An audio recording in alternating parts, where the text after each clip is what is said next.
All right, so we're gonna start with the pasta here. Okay. One thing we do at High Street on Market is our pastas, we like them to be very, very traditional and comforting and approachable to the guest. But what we try to do to make them unique is incorporate, various sorts of grains and flours that maybe aren't traditionally used in pasta.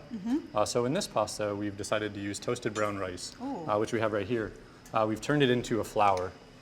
So we toasted it and we powdered it, and that way we were able to incorporate it into our dough. You can really smell the toastiness. Yeah, absolutely. It really comes through. Right? It comes through in the sauce. It adds this nice roasted, smoky element. Very cool. So this dish is a play on a popular Chinatown dish, clams with chorizo, or clams with pork and spicy basil. Great. So we'll start with the pasta Yeah, first? start with the pasta. Cool. So first here we have our dry ingredients measured out. We have regular all-purpose flour, a little bit of durum, which is going to add some strength, and then that toasted brown rice flour. So you have them mixed together in there already? Yeah, they're all mixed together. Cool. So those will go into the bowl. We have a little bit of salt in here as well, just to reinforce the body of the pasta. Okay. We're just going to spread this out in the bowl here and make a nice well. Now, when I'm doing this at the restaurant, I like to just do it right on the counter. It gets to be a little messy. But for the home, it's nice to do it in a bowl. You can really kind of control your mess here. Keep everything in there. We try to minimize messes as much as possible at home. There you go.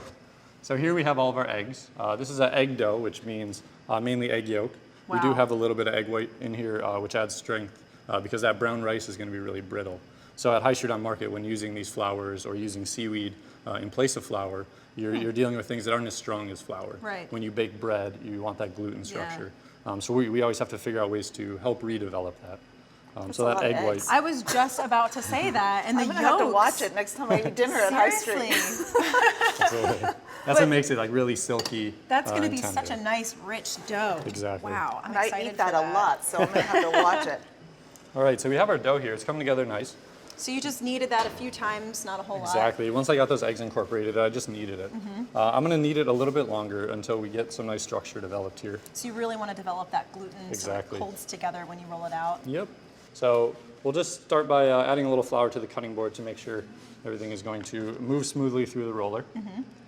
And we'll add a little more to our dough as well. Great. And all you do is, very easy to do at home, is we're just going to crank this through. Now, do you start on the biggest setting? Yeah, exactly. And then kind of work your way down? Yep. I actually usually start with the rolling pin just to make Oh, sure. really?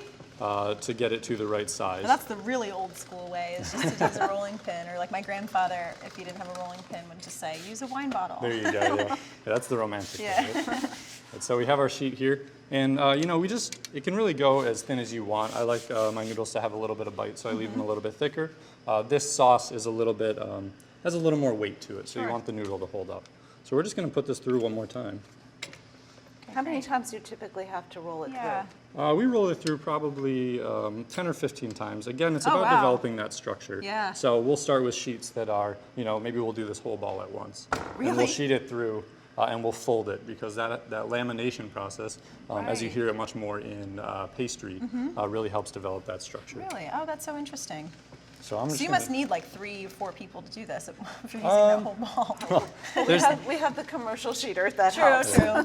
But if you were making it at home, how long would you allocate to prepare the pasta, John? Like I said, the dough takes, we just saw me make it, so about 5 or 10 minutes, then you want to rest it. You need that inactive time. Yeah. I usually like to sheet my pasta for about 20 minutes, make sure it really develops that strength. Now, could you let the dough rest overnight or make it a couple days in absolutely. advance? Yep. Great. You don't want to let it go too long because the eggs will oxidize. Okay. And that is really just changing the color. You can make it overnight, and you can even make it probably a full day in advance. Great. So this will be the last time I'm going to go through here. Okay. So here I'm just cutting my sheet down to the noodle length. And I'll straighten this one out here. Okay.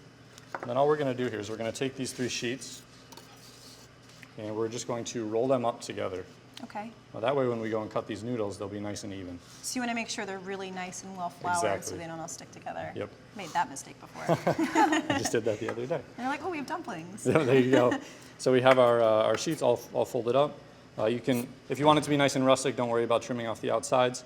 But then we just cut it into the thickness of the noodle we want. So like I said, we're going fettuccine here.